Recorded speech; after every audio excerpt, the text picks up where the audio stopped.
Stop bleeding for these companies. They don't care about you. They don't care about your well-being. They just want to make sure you're productive and you're doing the work and you're always an asset and not a liability. If you haven't been to a job for 25 years and got this pink slip, have you ever had a job and got fired? Have you ever had a job where you was turned down for a promotion and you had to train the new person that's making more money than you in the company? Well, this video is for you. Stay tuned. This is your daily reminder that that job do not give a fuck about you. They don't care if you're sick, dying, or depressed. They will replace you in a heartbeat. So please, if you are financially able, make sure you take time off for yourself and your mental health. I know not everyone has the luxury to do so, but please, if you can make time for yourself, do that. Because your health and your well-being is more important than any corporation that literally does not give two shits about you. I am tired of these companies using us and paying us pennies. Don't get me wrong, I love my 9-to-5, but I realize that you and I are dispensable at these 9-to-5s. They don't care nothing about us. Have you ever been a job? You spend 20 to 25 years at a job. You start calling out sick because you're having some medical issues. Now they looking at you like, damn, didn't she take 5 sick days already for the month? She on her sixth sick day? That was a tongue twister. Anyway, she's on her 6th sick day? Why is she always taking time off? Something happened in her family? Like, you gotta telling the supervisor, you gotta straighten it out. Or you on the job 20 years and then you get a pink slip saying, thank you for your service, but we no longer need you. We're downsizing. Like nights away from my wife and children. My father died, man. And on the day of his memorial, you sent me pears, which I'm allergic to. And you know this. Because at the lunch where you hired me, we ate Roquefort salad and I went into anaphylactic shock. Randall, and along with the pears that could have killed me, you sent a card with a 1-line Hallmark message and a typed out signature from the team. You have invested all those years. You didn't call out sick. You spent time away from your family because you in the trenches grinding with them. You miss a lot of stuff at school for your kids. You didn't go to their programs. You didn't go to their events. You and your husband fighting because you spend more time at the job than at home. And they have the nerve to turn around and say thank you for your services. And now you're left jobless because you have been laid off. That their job or their boss actually cares about them, and the easiest shift in even the structure of your company can leave you without a job. One of the things that people make the mistake of is putting too much weight in the fact that what they do defines them, when really what defines them is what they want to do and what they want to give to the world. Just remember that your boss doesn't give a shit about you. If you quit, they'll just replace you. And the longer that you stay is the longer that you build someone else's empire, not your own empire. This is the story for everybody. They are bleeding you dry. They don't care about you. I have seen many times where my co-workers grind for a job, being there day in and day out. I have co-workers that sometimes, because they know that a project is due and they have to get it done by any means necessary, they're sneaking their kids into the job after hours because they don't have a babysitter.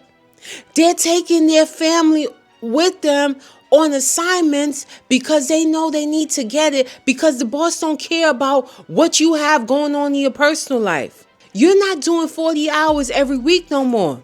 You're doing 60 hours. You're doing 70 hours because I don't know if you know, the boss don't care how you arrive at the solution, as long as you bring a solution, as long as you're able to finish the product. He don't care what you did in between. And that's what I want to talk about.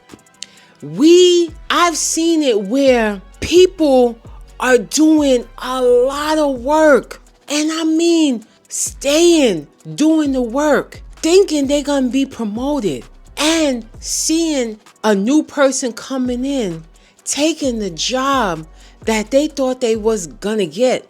Now they have to turn around and train that said employee to do the same job that they was trying to get, that they was working so hard to get.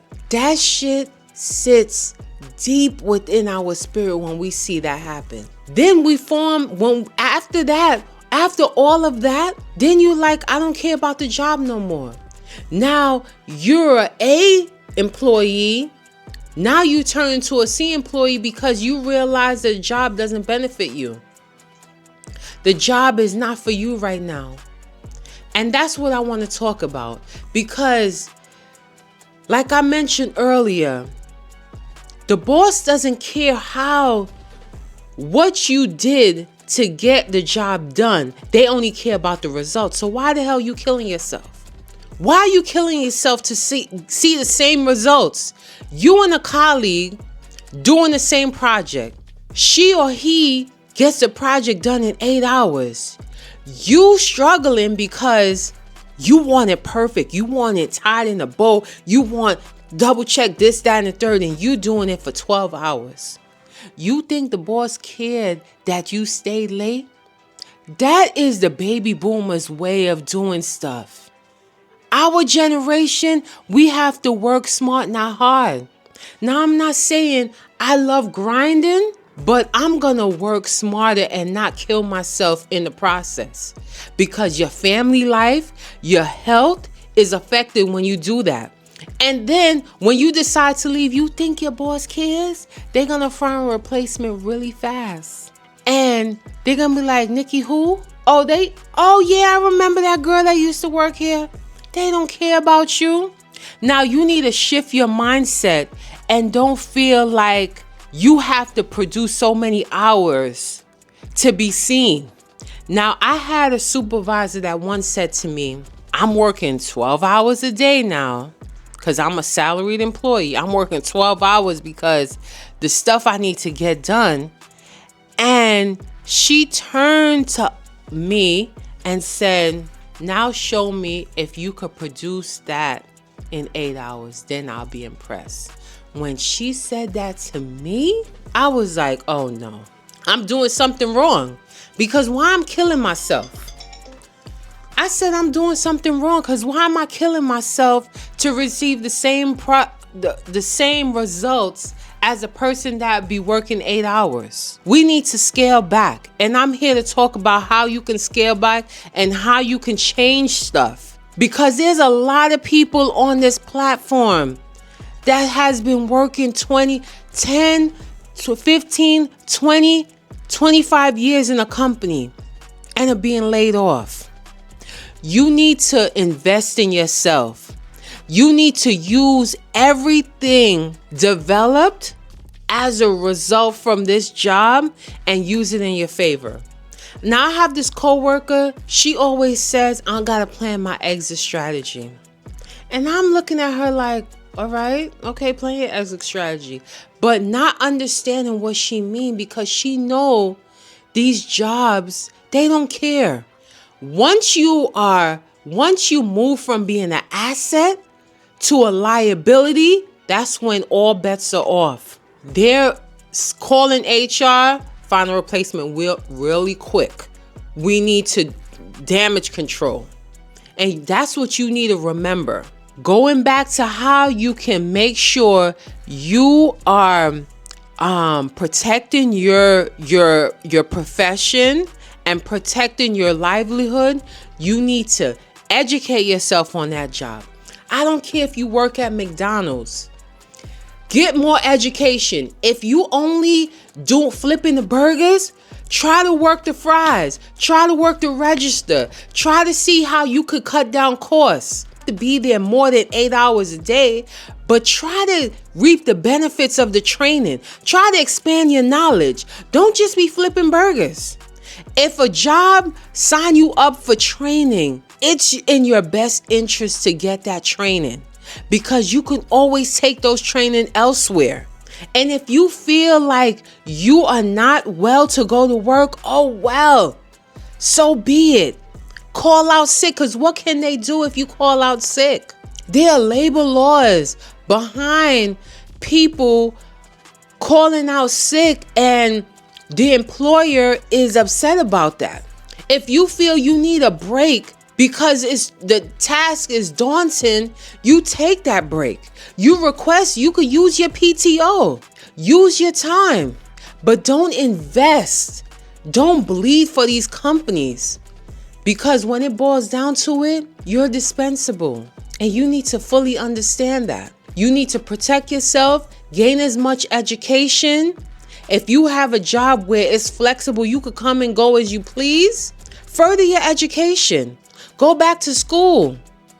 Do something to make you more marketable.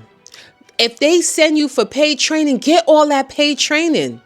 Build up your portfolio so you can be more marketable on the next interview.